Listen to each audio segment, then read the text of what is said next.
Hello students, theory of મશીનમાં single slider મિકેનિઝમના examples આપણે જોઈ ગયા. 4 બાર ચેન મિકેનિઝમના એક્ઝામ્પલ આપણે જોઈ લીધા. હવે આજે આપણે જોઈશું આ ચેપ્ટરની થર્ડ અને જે લાસ્ટ મેથડ છે એ છે ક્લેન્સ કન્સ્ટ્રક્શન. હવે ક્લેન કન્સ્ટ્રક્શન એક્ઝામમાં કઈ રીતે પૂછાય છે?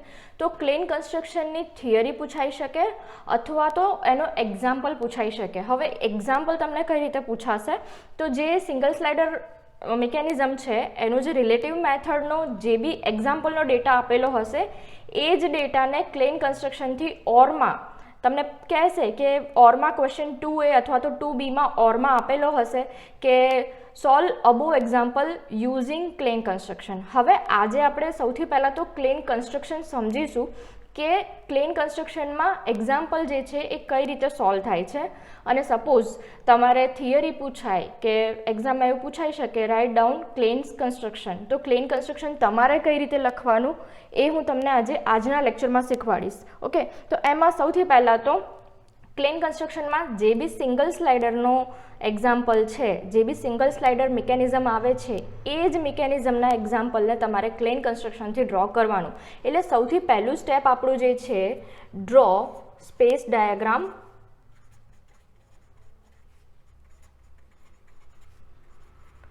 with suitable scale. મતલબ કે જે સ્પેસ ડાયાગ્રામ છે એ સ્પેસ ડાયાગ્રામને આપણે ડ્રો કરવાનો છે. જે સ્કેલ લઈને આપણે જેમ સોલ્વ કરીએ છીએ, જે ડ્રો કરીએ છીએ સ્પેસ ડાયાગ્રામ, સેમ એવી રીતે આપણે સ્પેસ ડાયાગ્રામ ડ્રો કરવાનો. અહીંયા જે રીતે હું થિયરી લખું છું એ જ રીતે થિયરી તમારે એક્ઝામમાં લખવાની, એક્ઝામમાં પૂછાય ત્યારે. ઓકે, તો સૌથી પહેલાં તો અહીંયા આપણે કોઈ માપ લેતા નથી, અહીંયા ફક્ત આપણે અઝપ્શન સાથે ડ્રો કરવાનું છે. એટલે સૌથી પહેલાં તો આપણે સ્પેસ ડાયાગ્રામ ડ્રો કરી દઈએ. હવે સ્પેસ ડાયાગ્રામ જે આપણે ડ્રો કરવાનો છે, સ્પેસ ડાયાગ્રામમાં આપણે કન્ડિશન લઈએ આઈડીસી ક્લોકવાઇઝ. તો તમને ખબર છે કે આઈડીસી ક્લોકવાઇઝ હોય ત્યારે સ્પેસ ડાયાગ્રામ કઈ રીતે ડ્રો થાય એ. સૌથી પહેલાં તો આપણે ફિક્સ લિંક ડ્રો કરી નાખવાની. જે ફિક્સ લિંક ડ્રો કરીએ છીએ એ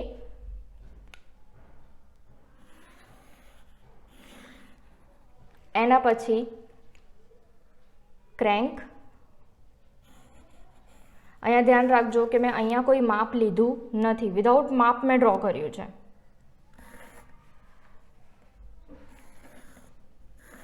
અને નામ આપી દો A, B, દેન અહીંયા C. આ શું છે? ક્રેન્ક. આ શું છે? આપણું કનેક્ટિંગ રોડ. એટલે સૌથી પહેલું સ્ટેપ થઈ ગયું, જે આપણું ડ્રો થઈ ગયું સ્પેસ ડાયાગ્રામ.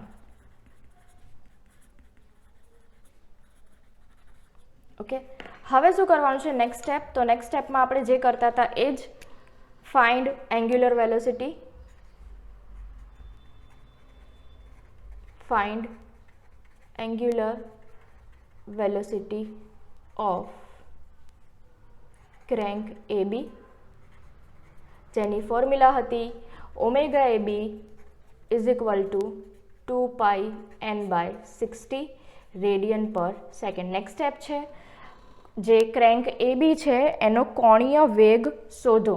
ઓકે, એના પછી નેક્સ્ટ હવે તમારે શું કરવાનું છે? તો નેક્સ્ટ જે ત્યાં કરતા હતા એ જ find linear velocity of crank AB, જેને કહીશું આપણે VAB is equal to omega AB multiply by AB, length of crank multiply by angular velocity of crank AB. Angular એટલે કે કોણીય વેગ, જેનો યુનિટ થશે મીટર પર સેકન્ડ. એટલે આ સેકન્ડ સ્ટેપ થઈ ગયું. હવે તમારે આ ડાયાગ્રામમાં કઈ રીતે ડ્રો કરવાનું છે? તો આ સૌથી પહેલાં તો આપણે સ્પેસ ડાયાગ્રામ ડ્રો કરી નાખ્યો. ઓકે, હવે આપણે શું કરવાનું છે? જો આનો આ ડાયાગ્રામ તમારે નીચે અહીંયા ડ્રો કરી દેવાનો.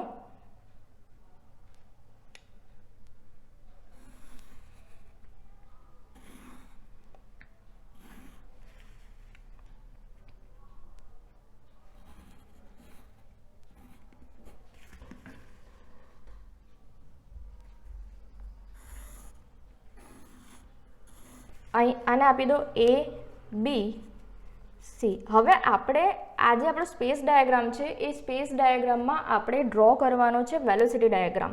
તો પ્રોસિજર શું છે? તો જે એ પોઈન્ટ છે એ પોઈન્ટમાંથી તમારે 90 ડિગ્રીની લાઈન ડ્રો કરવાની, બરાબર. અહીંયા જે છે એ અહીંયા તમારે પ્રોટેક્ટર મૂકવાનું અને પ્રોટેક્ટર મૂકીને પછી તમારે શું કરવાનું છે તો 90 ડિગ્રીની લાઈન ડ્રો કરવાની છે. તો અહીંથી જુઓ, અહીંથી 90 ડિગ્રીની લાઈન ડ્રો કરું. આ પોઈન્ટને હું અહીંયા મૂકી દઉં છું અને અહીંયા 90 ડિગ્રી ક્યાંક આવશે, અહીંયા 90 ડિગ્રી પર એક લાઈન આપણે ડ્રો કરવાની છે જેની લેન્થ આપણને ખબર હશે નહીં, એટલે થોડી એક્સટેન્ડ કરીને લાઈન ડ્રો કરી નાખવાની. અને આ જે બીસી છે કનેક્ટિંગ રોડ છે એ કનેક્ટિંગ રોડની જે લેન્થ છે એને બી આપણે શું કરવાનું એક્સટેન્ડ કરવાનું. આ બંને તમે એક્સટેન્ડ કરશો તો આ લાઈન અને આ લાઈન જ્યાં બી ઇન્ટરસેક્ટ થશે એ પોઈન્ટને કહી દો પોઈન્ટ ડી. ઓકે, તો આ જે ટ્રાયેંગલ બન્યો ABD, આ જે ABD છે એ શું થશે આપણો વેલોસિટી ડાયાગ્રામ થશે. ઓકે, હવે આમાં તમારે ડિસાઇડ કરવાનું છે કે ક્રેન્કની વેલોસિટી કઈ છે અને કનેક્ટિંગ રોડની વેલોસિટી કઈ છે. તો એની માટે જુઓ, આ જે AB છે, આ AB શું છે આપણું ક્રેન્ક છે, એટલે શું એ શું આપે છે વેલોસિટી ઓફ ક્રેન્ક. ઓકે, દેન આ BC છે એ શું છે કનેક્ટિંગ રોડ છે, એની જ આપણે લેન્થ અહીંયા ઇન્ક્રીઝ કરી છે તો અહીંયા શું થશે, આ શું આપશે આપણને વેલોસિટી ઓફ કનેક્ટિંગ રોડ, બરાબર. તો આ જે BD જે લેન્થ છે એ BD લેન્થ આપણને વેલોસિટી આપે છે કનેક્ટિંગ રોડની, અને આ જે AB જે છે એ AB શું આપે છે આપણને ક્રેન્કની વેલોસિટી આપે છે. તો આ થઈ ગયું આપણું સેકન્ડ નંબરનું વેલોસિટી ડાયાગ્રામ. ઓકે, હવે તમારે થિયરીમાં કઈ રીતે લખવાનું છે? તો થિયરીમાં આપણે લખીશું સૌથી પહેલું તો આપણે જે લિનિયર વેલોસિટી છે લિનિયર વેલોસિટી ફાઇન્ડ કરી નાખી. હવે જે સ્ટેપ અહીંયા કર્યા છે એ જ સ્ટેપને અહીંયા આપણે લખી દેવાના છે. કઈ રીતે લખશો? તો draw perpendicular line from point A of crank, જેની લેન્થ આપણને ખબર હશે નહીં.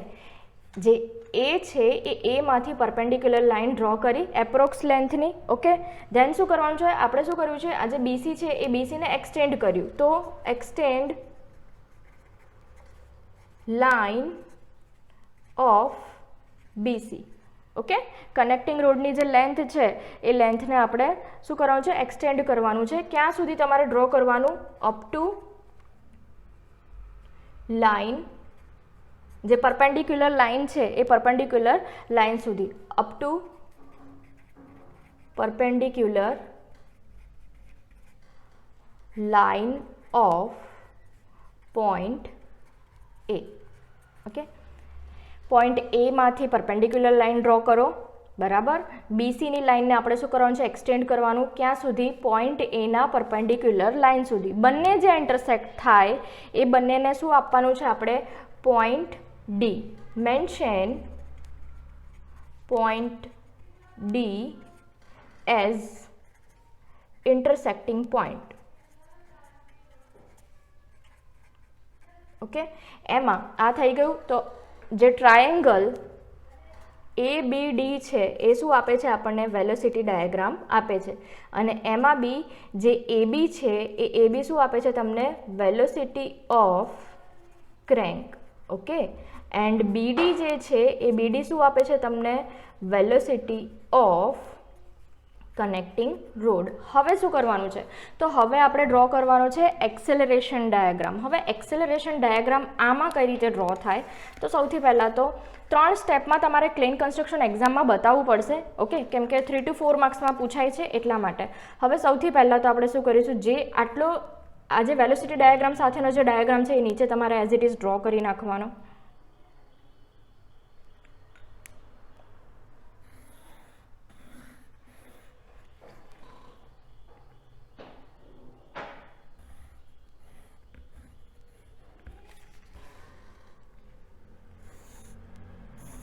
આને કહી દો point A, B and C, અને જે આપણે પરપેન્ડિક્યુલર લાઇન ડ્રો કરીને 90 ડિગ્રી વેલોસિટી ડાયાગ્રામ જે ડ્રો કર્યો છે વેલોસિટી ડાયાગ્રામ ખાસ ડ્રો કરી નાખવાનો 90 ડિગ્રીએ અહીંથી, જેની લેન્થ આપણને ખબર નથી, અને આ બીસીને પણ એક્સટેન્ડ કરી દેવાનું. બંને જે ઇન્ટરસેક્ટ થાય છે ત્યાં પોઈન્ટ આપીએ છીએ આપણે ડી. હવે શું કરવાનું છે તમારે, તો જે બીસી પોઈન્ટ છે એ બીસી પોઈન્ટમાંથી એનું મિડ પોઈન્ટ લેવાનું. અહીંયા 9 છે તો 9નું મિડ પોઈન્ટ સમજી લો 4.5 થશે, તો એને કહી દો પોઈન્ટ ઈ. ઓકે, હવે શું કરવાનું છે, તો જે બીઈ પોઈન્ટ છે બીઈના ઈ પોઈન્ટને તમારે સેન્ટર પોઈન્ટ લેવાનું અને ઈમાંથી એક સર્કલ ડ્રો કરવાનું.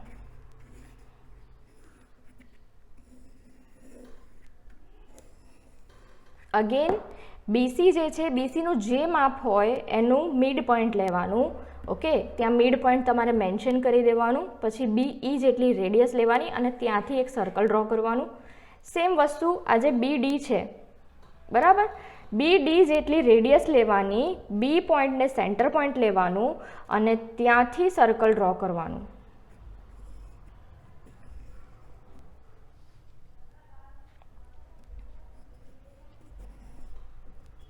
આ બે સર્કલ ક્યાંથી ડ્રો કર્યા એ તમને આઈડિયા આવી જવો જોઈએ. ઓકે, ઈ પોઈન્ટમાંથી એક સર્કલ દોર્યો બીઈ જેટલી રેડિયસનું, બી પોઈન્ટમાંથી એક સર્કલ દોર્યું જે બીડી રેડિયસનું છે. હવે શું કરવાનું છે, બંને સર્કલ જ્યાં ઇન્ટરસેક્ટ થાય ત્યાંથી તમારે લાઈન ડ્રો કરવાની. ઓકે, આ લાઈન ડ્રો કરી નાખી અને આ લાઈનને તમારે જે આપણી ફિક્સ લિંક છે ત્યાં સુધી તમારે શું કરવાનું, એક્સટેન્ડ કરાવી દેવાની. સપોઝ અમુક ડાયાગ્રામમાં એવું બનશે કે ફિક્સ લિંક જે છે તમારી અંદરની બાજુ આવશે, તો એ લાઈનને તમારે અહીંયા બી ડ્રો કરવાની અને જ્યાં ફિક્સ લિંકને ઇન્ટરસેક્ટ થતી હોય ત્યાં બી તમારે પોઈન્ટ આપવો પડશે. ઓકે, અહીંયા આપણે પોઈન્ટ આપીએ તો ઈ અહીંયા આપી દઈએ એફ અને અહીંયા આપી દો જી. ઓકે, અને અહીંયા એક પોઈન્ટ આપી દો આઈ. ઓકે, જે લાઈન ડ્રો કરી એ લાઈન બંને સર્કલને જ્યાં ઇન્ટરસેક્ટ થાય એને પોઈન્ટ આપી દો એફ અને જી, અને જે કનેક્ટિંગ રોડને જ્યાં બી ઇન્ટરસેક્ટ કરે છે ત્યાં આપી દો પોઈન્ટ આઈ. હવે જો તમને રિલેટિવ વેલોસિટી મેથડ યાદ હોય તો આ ડાયાગ્રામને આપણે શું કરતા હતા, વેલોસિટી ડાયાગ્રામ ડ્રો કરતા હતા તો સૌથી પહેલાં તો એ બીને પેરેલલ લાઈન ડ્રો કરી. એક રફ આઈડિયા આવે એટલા માટે અહીંયા ડ્રો કરીને બતાડું છું. એટલે આ એ બીની પેરેલલ લાઈન થઈ ગઈ. પછી આપણે શું કરતા હતા, ત્યાંથી એક રેડિયલ કોમ્પોનન્ટ લેતા હતા, પછી ત્યાંથી ટેન્જન્ટ કોમ્પોનન્ટ લેતા હતા. ઓકે, અને આ જે ફિક્સ લિંક છે ત્યાંથી એક પેરેલલ લાઈન લેતા હતા. એટલે આવી રીતનો એક શેપ બનતો હતો. સેમ વસ્તુ તમે અહીંયા જોઈ શકો છો, BIGH, સોરી BIGA, બરાબર. તો આ શું છે, આ આપણું ક્રેન્ક છે, જે એ બી અહીંયા છે એ, આ એ બી. પછી આ શું છે, આપણું રેડિયલ કોમ્પોનન્ટ છે. ઓકે, ધેન આ 90 ડિગ્રીનો ટેન્જન્ટ કોમ્પોનન્ટ, એટલે આ શું છે, 90 ડિગ્રીનો ટેન્જન્ટ કોમ્પોનન્ટ છે, બરાબર. અને આ લાઈન કઈ છે, તો જે આપણે ફિક્સ લિંકમાંથી જે પેરેલલ લાઈન ડ્રો કરતા હતા એ. પછી શું કરવાનું, તો બી અને જીને જોઈન્ટ કરી દો. ઓકે, તો અહીંયા જે ટ્રાયેંગલ બન્યો એ બી જી, એ શું તમને આપે છે, acceleration of single slider mechanism. આ તમને શું આપે છે, acceleration diagram, acceleration diagram. Okay, અને આ રીતે તમારે ડાર્ક કરીને બતાવી દેવાનું. ઓકે, હવે અહીંયા તમારે મેન્શન કરવાનું, જો આ જે છે એ આપણો કયો કોમ્પોનન્ટ બને છે, રેડિયલ કોમ્પોનન્ટ બને છે. ઓકે, આ જે બને છે આપણો કયો કોમ્પોનન્ટ છે, ટેન્જન્ટ કોમ્પોનન્ટ છે. ઓકે, દેન આ ટેન્જન્ટ કોમ્પોનન્ટ છે. આ જે આપે છે એ તમને શું આપે છે, કોનું એક્સેલરેશન આપે છે, તો acceleration of connecting road. Okay, અને આ જે એ બી છે એ બી આપણને શું આપે છે, એક્સેલરેશન ઓફ ક્રેન્ક. ઓકે, તો આ રીતે પ્લેન કન્સ્ટ્રક્શન ડ્રો થાય. જ્યારે તમે એક્ઝામ્પલ સોલ્વ કરશો તો એક્ઝામ્પલમાં આ રીતે તમારે 3 અલગ અલગ સ્ટેપ કરવાના આવશે નહીં, ફક્ત એકમાં જ તમારે આ રીતે એક્ઝામ્પલ સોલ્વ કરવાનો આવશે. હવે આગળ આપણે થિયરી જોઈએ તો થિયરીમાં તમારે શું લખવાનું છે, તો સૌથી પહેલાં તો આપણે વેલોસિટી સુધીની થિયરી લખી નાખીએ. હવે શું કરીશું, આપણે draw circle at arc, draw circle of arc EB or arc EC. એટલે કે આર્ક EB અથવા તો આર્ક EC માંથી સર્કલ ડ્રો કરવાનો છે, બરાબર. અહીંયા આર્ક લખો અથવા તો રેડિયસ લખો. Okay, draw circle of radius EB or radius EC.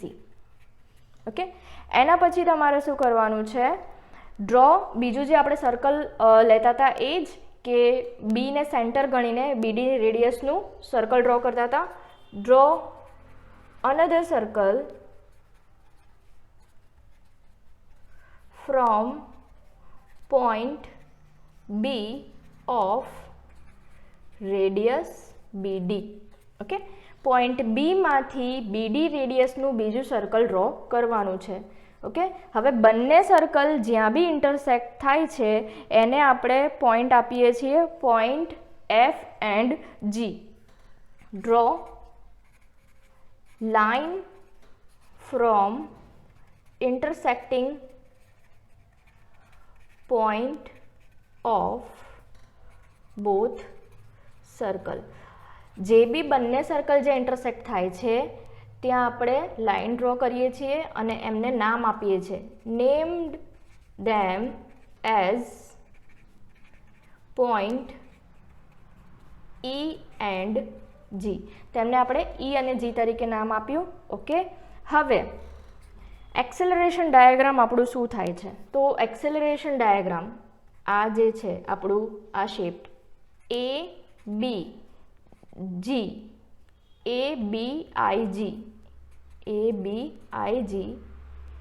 give acceleration diagram. Okay, અને એની અંદર બી જે AB જે છે એ AB શું આપે છે, એક્સેલરેશન ઓફ ક્રેન્ક, અને જે BG છે BG શું આપે છે આપણને, એક્સેલરેશન ઓફ કનેક્ટિંગ રોડ. આ જે શેપ છે એ આપણને એક્સેલરેશન ડાયાગ્રામ આપે છે. એમાં રેડિયલ ટેન્જન્ટ કોમ્પોનન્ટ આવી ગયો અને એક્સેલરેશન કોણ આપે છે, તો triangle ABG. Triangle ABG gives acceleration. Okay, acceleration of crank and connecting rod. બરાબર. તો અહીંયા ક્લેન કન્સ્ટ્રક્શન જે છે એ ક્લેન કન્સ્ટ્રક્શન કમ્પ્લીટ થાય છે. નેક્સ્ટ લેક્ચરમાં આપણે ક્લેન કન્સ્ટ્રક્શનનો એક્ઝામ્પલ જોઈશું. Thank you.